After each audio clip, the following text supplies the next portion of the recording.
It's the BSDFS Fantasy Football Podcast. If you don't know, now you know. If you ain't listening, why not? Boom. This is the BSDFS Fantasy Football Podcast, brought to you by Scotty and Brian, with the quick picks that make you the quick bucks. We're going to succinctly cover the highlighted picks that will win you money. Let's get into it. Scotty, go ahead and start off with the quarterback. Yes, sir. So, the first quarterback I want to talk about this week, I'm going to go with some Ryan Tannehill. I like it. I know he's probably going to end up being high owned just because he's been kind of on a hot streak recently, but he's sitting at 6,500. He's not crazy expensive. He's in a very good matchup with Houston being 27th against the pass in the DVOA rankings. The game will be the highest total at 50 points, with Tennessee favored by 3. And if you look just at his last 4 games, he's just been putting up ridiculous numbers. He's averaged 24.9 DraftKings points. He's put up a passer rating of 131 plus, and he has a 9 touchdown to 1 interception ratio in that span. If only Miami had found a quarterback like that. Yeah, really. Just had to throw that in there. Throw some shade at Miami. They never surrounded him with talent. I felt like he just ended up kind of going to waste there, but whatever. He also got injured too, so that kind of came. Oh yeah. And another factor, because he was also a quarterback I was looking at as well. Derrick Henry has a hamstring injury. It looks like it may be minor, but still, I mean, he, with a hamstring injury, that's going to mess up the explosiveness. Plus, that guy's a big guy. He needs that explosiveness. So that's going to even lean more towards Tannehill getting more airing out the ball. Right. So I 100% agree on that. I definitely had hope on him as well. Yeah, I mean, I think the game script is perfect for that. And like you said, it's got the highest point total of the week. So 100% agree on that one. One that I was looking at is some Drew Lock. I don't know where he came from. I have not really paid too much attention to that. But lately, the Broncos have actually been playing pretty decently. And the game script, even if, they're behind by a ton. And again, maybe I'm chasing points. Maybe that's the case. But still, a 300-plus yard game from a guy that was basically non-existent before. I mean, that's huge. He's had 2 touchdowns or more. And again, it's a small sample size. But still, he's been playing pretty well. He played and just crushed Houston, which was completely unpredictable. Who could have ever thought that? I mean, I wouldn't have predicted that. I mean, that's insane. And he's been in tough environment because he went over to Houston and crushed. And, I mean, again, if he gets behind going up against KC, got to air it out. I honestly didn't even look at him. I mean, he's sitting at 5,700 right now. He's super cheap. I guess he's cheap enough to take a chance on. Yeah. And if anything, him getting 300 yards, 3 touchdowns on Houston only makes the Tannehill pick look that much better. Yeah. Who else do you want to cover? The other one, he's going to be a little bit on the risky side, but if he is going to have a bounce back week, it's going to be this week. I'm going to give Baker Mayfield another try. 6,400 going into Arizona. Arizona is 29th against the pass in the DVOA rankings. They're allowing 294 passing yards per game, which is the most in the league. And they're a little bit above average against the run. They're ranked 13th, so they should be able to slow down Chubb and Hunt a little bit. So Baker Mayfield's going to have to do a little bit more. It is a fairly high total at 48.5. It's the 4th highest of the week, and it's going to be a pretty close game with Cleveland favored by 2.5. I like this pick just because if he is going to have a big game, this will probably be his best opportunity to do so. And I think he'll end up being a little on the low owned, like kind of underrated side, just because he hasn't had too many blow up games this season. So I think he's worth the risk this week. But if he doesn't do well this week, I don't see myself picking him. Yeah. You choose him for commercials though, because he's very good at commercials. But I don't know. I'm just not a fan of Baker Mayfield. So one last one I wanted to touch on real quick was David Blah. And again, it's kind of similar to your pick where it's just kind of a punt play. Tampa Bay is awful against the pass game. It's going to be airing it out nonstop. There's pretty much no run between the two teams. He's sitting at 5,300, and it's a 46-point game total. And again, it's a bit ridiculous. It's, kind of a stretch, but it is a punt play. And he's had 38 attempts and 40 attempts. If he can start actually connecting with some of those, I think they could have a game. And again, I know it's a bit of a stretch, but I could see that as being a good punt play, getting some action going. He has zero run game to help him out, though. Well, that's why they're going to air it out. I feel like Tampa Bay's defense is going to give him some trouble. But I guess, like you said, it is going to be a bit risky and kind of a punt play. But I don't know. Yeah. Well, I'm not in love with it, but that's just me. Yeah. Let's move on to some running backs. Well, one which again is very dependent on what happens next, but Washington sitting at 4,700, and again, this really depends on if Josh Jacobs is injured. That's a huge discount for a running back one. Jacksonville is super weak against the run, and on top of it, Washington had 7 targets last week and caught 6 of them as a running back. So that's going to be huge on DraftKings, where you get the point per reception. So again, it really depends on what happens with Josh Jacobs. But if that is the case, he's definitely a guy that I'm going to be like loading in. Is there anybody else on the Oakland roster that could take touches away from him, though? I legit don't know. Let's see here. Oakland. Jalen Richard, which, he got involved a little bit. Yeah, but not too much. Washington out-touched him twice as much, it looks like. Yeah. I was just curious. I mean, I agree with the pick. Dependent. It's very exactly. Yeah, I think people are going to load up on him if Jacobs is, in fact, going to be sitting out. I mean, I think it's going to be dependent on, who wins in that case, because, I mean, again, he's just too cheap, and he's going to get too much attention, so. That Jacksonville run D is, one of the bottom 5. Mm-hmm. I know it says 21st on DraftKings, but they're actually a little bit worse than that. Yeah. They're second to last in the DVOA rankings. Yeah. So who are you looking at? So I'm gonna actually go with some Gurley this week. He's at a good price point at 6,000, and he's going into Dallas.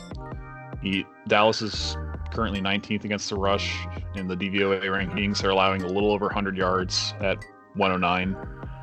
It's the second highest total of the week at 49, with the Rams favored by 1.5.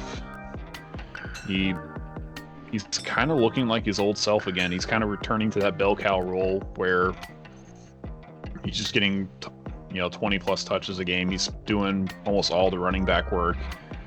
And if you just look at the last 2 games, he's had 47 touches, and the next guy up, Malcolm Brown, he's only had 11. Yeah. So it looks like we're getting some vintage Gurley, and I feel like this is going to be a great opportunity to take advantage of that. Well, I think this is what they planned on the whole time, but they thought that they would be in a better situation. Like, I thought that they were trying to save him for the playoffs because last year it didn't really work out because he was so worn out. So I think that this was their game plan, but they're still in the run for the playoffs, but, like, I don't think they're in the type of situation they expected to be with a full, healthy Gurley. But again, like you said, he's playing great right now. I think this is what they meant to do the whole time, was to start to put him out there this time of year and get him going. But I don't think their numbers have been what they wanted to be, and their record. I mean, they got to claw their way into the 6th seed, essentially. Yeah. I think they expected that they would be in the playoffs, guaranteed, and then just start heating up Gurley. I think that's what they expected, but it's not the case. But, I do think that's a good pick. I didn't even really look at him, and I completely agree with what you're saying. He's been finally starting to get the touches. Right. So, one of the ones that I was looking at is Kenyon Drake. Kind of looking on the other side of that. He's at a price point. He's sitting at $5K for an RB1, which, where can you go wrong with that?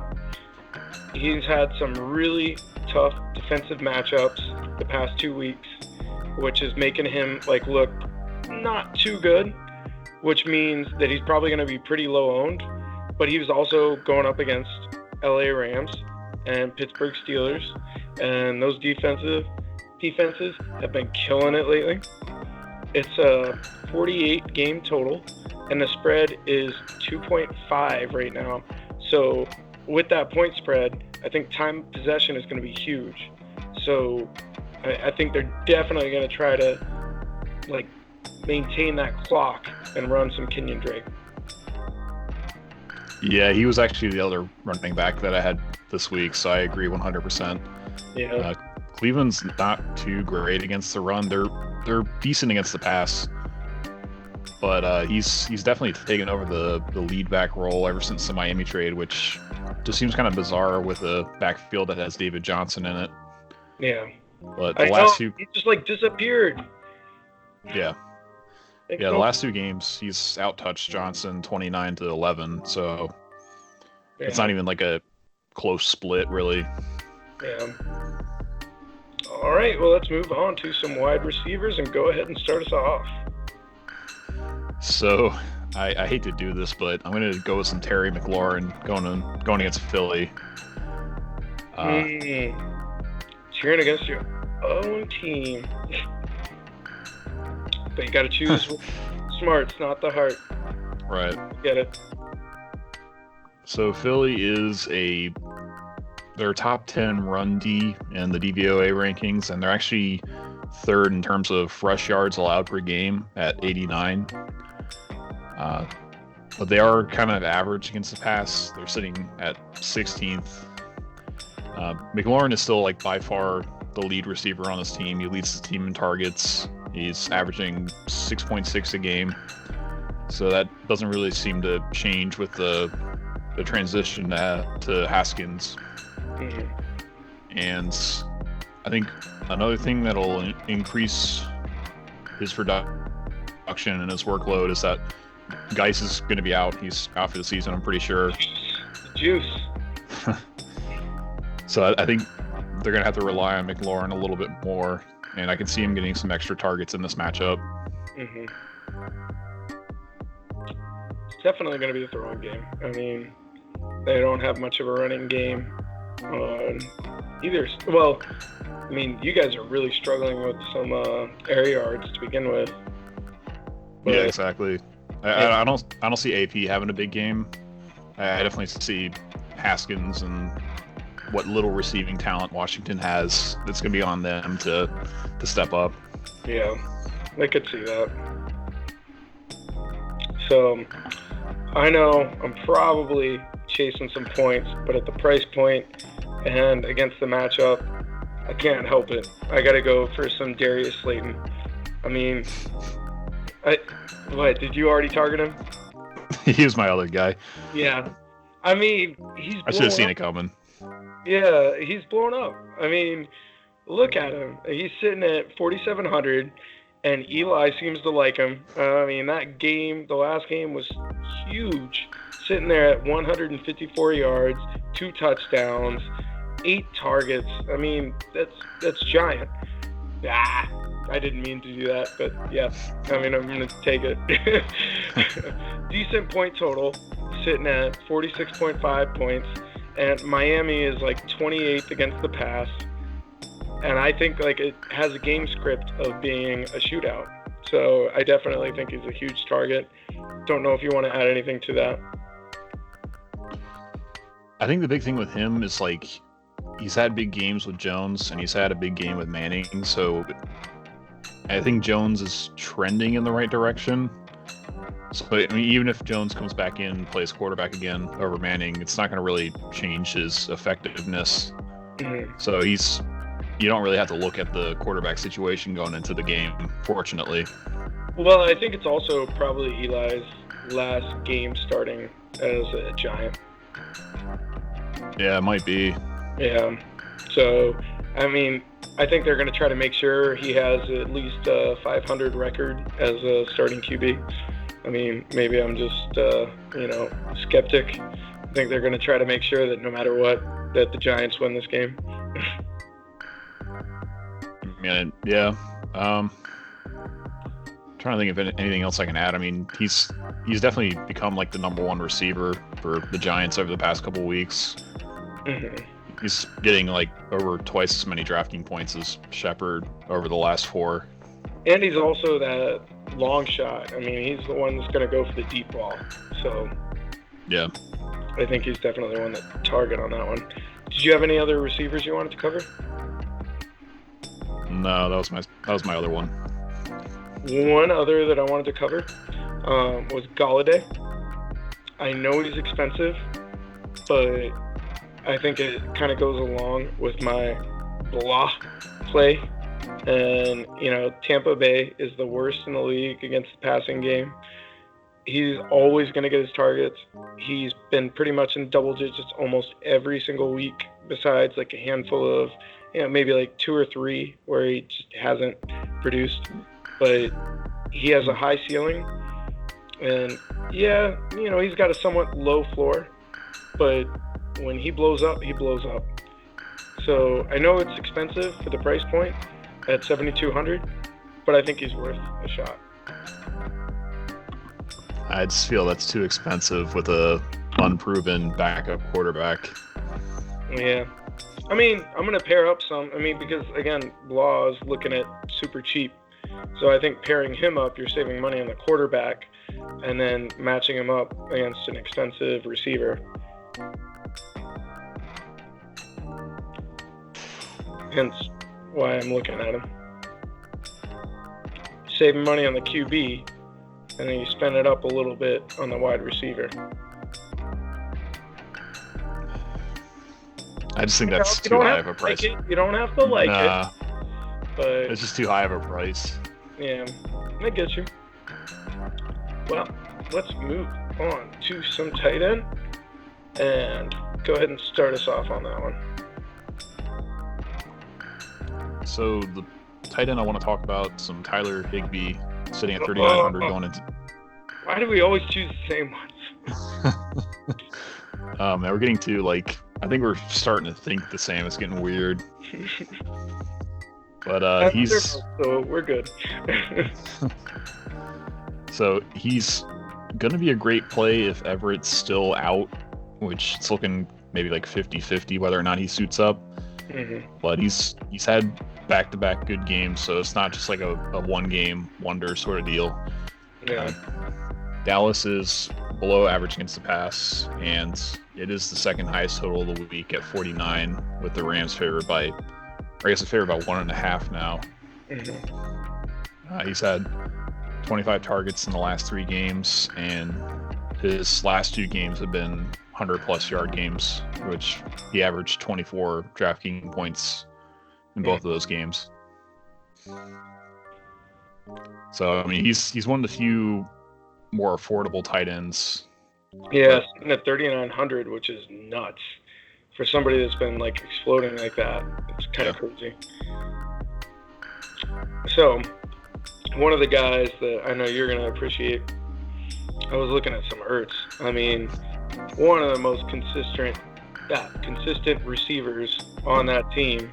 Like as a tight end, he's gonna be the go-to guy no matter what.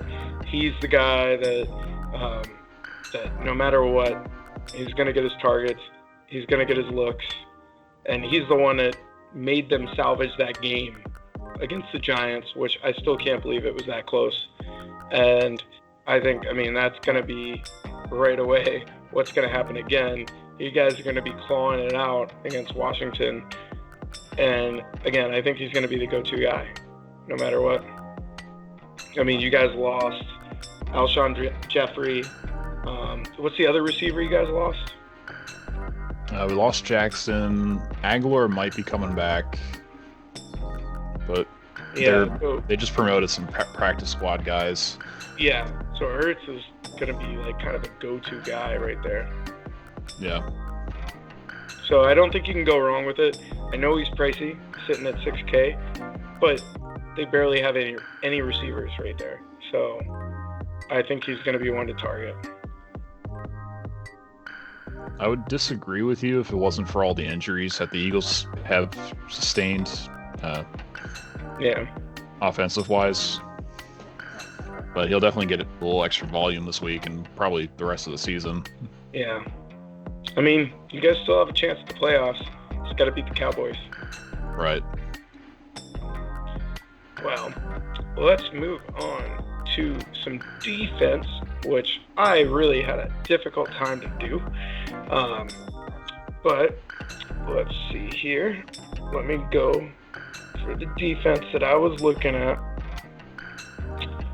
And I was looking at some Tennessee. I know it's kind of sketchy. I don't think there was any very obvious pick whatsoever. I think this was probably the toughest week that I had to decide on some defenses. But, Tennessee, it's sitting there at Tennessee. They've had some double-digit weeks. I know a lot of the times Houston airs out the ball, which means there's going to be a higher chance for interceptions. The defense has been heating up as of late, and, they're probably going to be focused more on having ball control. And I don't know. I think this week was just incredibly tough to choose, and that's what I was leaning on. And was that your team? Yeah. Yep. Add some details, because I don't know. I had such a tough time choosing. Yeah, well, they're under 3,000, which they're at a good price point. If you look at their last couple games, they have a defensive touchdown in 3 out of the 4. And Watson, as electric and as fun as he is to watch, and as big as he can be at times, he does have some ugly games under his belt, so it's not like he's immortal or untouchable. Yeah. So if Tennessee can get out to a big lead and then really kind of grind it out and hang on to the ball and force Watson into uglier situations. Yeah, and they've had some really good weeks too. Yeah. So I agree with that. Obviously we chose the same pick. Right. Did you have any other teams that you were looking at defense-wise? Nothing that I really have notes on. I had the Vikings. I feel like the Vikings have something to play for, and the Chargers don't. I know the Chargers like to spoil everybody's party, but they're, as far as points go, it's kind of in the middle on point totals. It's sitting at 45.5 points. They have had some solid weeks, even though sometimes they're hit or miss. And plus, this is going to be my favorite quote of the week. Rivers has been throwing interceptions like candies to his kids. Because he's got so many kids. So that was the other defense that I was looking at. The only other one I think you want to keep an eye on is maybe the Detroit defense if Winston's sitting out. Oh yeah, because he has a broken finger. Yeah, it's actually a broken thumb in his throwing hands, which I don't know how you play through that. I mean, I'm not an expert, but that can't be easy. Who's the backup? Ryan Griffin. I think I've heard of him, but don't really know who he is. Yeah, I don't really know much about him either, but I think that's one to keep an eye on because you'll save a lot of money if you plug them in. Yeah. But I like that play if Winston is out. Makes sense. And then plus, I mean, they're missing Mike Evans too. So. Yeah, exactly. All right. So, on to the sneaky pick of the week. Do you have anybody? So, to kind of go along with what I said about Baker Mayfield, I'm going to take a chance on David Njoku at Arizona this week. He's sitting at 4,200. He did look kind of rusty and not so great last week against Cincinnati. But if he is going to have a big game, it's going to be this week against the Arizona. The last rated defense against tight ends. Mm-hmm. So this will be an opportunity for him to kind of bounce back, shake off the rust. And last week against Cincinnati, he did actually get a red zone target. So if he is going to have a big game, it's got to be this week. Yeah. It makes sense. I mean, like, he's been out for so long, so coming back, giving him an extra target, like, I could see that. All right, so mine is Debo, which is just a fun name to say, Debo Samuels. I mean, he's sitting at 5,800. He's been basically getting double digits for the past, 5 weeks. I mean, he's the second guy, but man, he is getting targets and he's sitting at a great price. Plus, they're at home and they've been just crushing it. They're going up against Atlanta. Atlanta has been heating up as of late, which I think would almost help their case. They actually have to throw the ball. So Debo Samuels is going to get more targets from that one. I can see it. I mean, he's sitting at 5,800. I wouldn't target him unless it was for that fact that he's sitting at 5,800. That's the only reason why. I mean, that's 5,800 for a guaranteed 13 plus points after the past 5 weeks with, an upside of 25 points. I think that's pretty solid. I have nothing to add. I'm sorry. No, you're fine. You don't have to add anything. I'm just trying to present my argument here. Yeah. So, all right. Let's go on to our gut check. Ooh, gut check! All right, you go ahead and start it off this week. Okay. Well, I'm going to go with everything that you don't like. So I'm going to start off with some blah. Because I have way too much fun with blah. And then, let's see here. From blah, I'm going to go to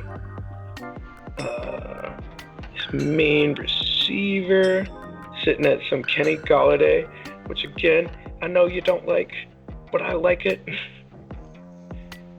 I'm going to add in some Kenyon Drake to save me some money right there. Let's see, what should I focus on next? I'm going to sit on...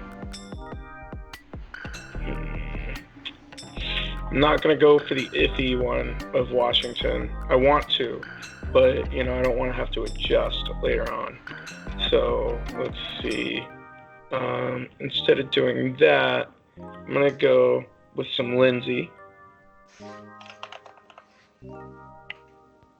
He's sitting pretty cheap as well, and I think he's a go-to guy. I didn't get to touch on him in the talk, but I definitely like him. I think he's going to get some yards. I'm going to go, again, I might be going your strategy here, going too cheap. But I'm going to add in some Slayton. And No, I have decent money, but let me go for a defense real quick. Let's go with some Tennessee Titans.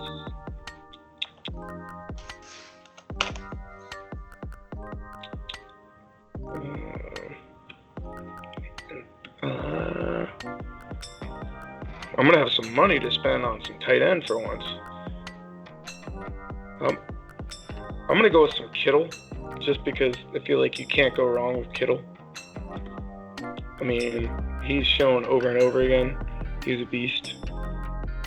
And I've still got plenty of money left on wide receiver and the flex position.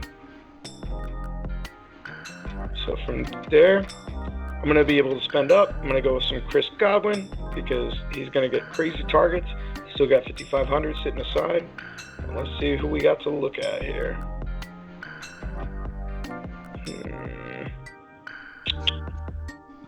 Oh, well, I'm going to go with your pick, Terry McLaurin. All right.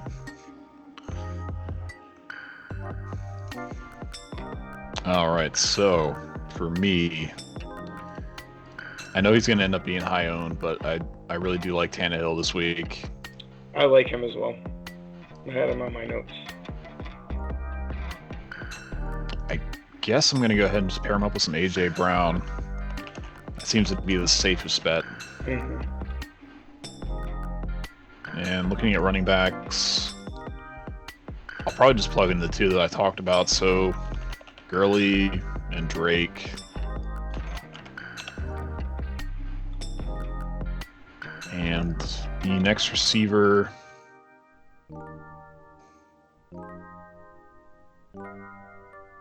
I hate to pick the same ones that you did, but I mean, if you like them, go for them. So McLaurin, can do some Slayton. You're going to have so much money left over, you realize that, right? Yeah. So I think defensively,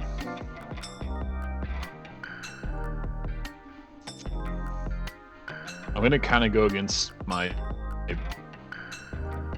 Browns pick earlier, but I'm going to do the Arizona defense, and we'll just kind of go nuts with the last two spots. Mm-hmm. So flex-wise... Oh, man, you can absolutely go nuts. Flex, I'm going to do some Hopkins, get the other side of that matchup, and then we got enough money left over for Kittle. Hey, Kittle. And that'll do it for me. All right. So we got it. That'll do it for us this week of the BSDFS Fantasy Football Podcast. This is the Week 15 edition. We appreciate everybody tuning in. We hope you can take these picks and go out there and win you some money. That's going to do it for us. Peace.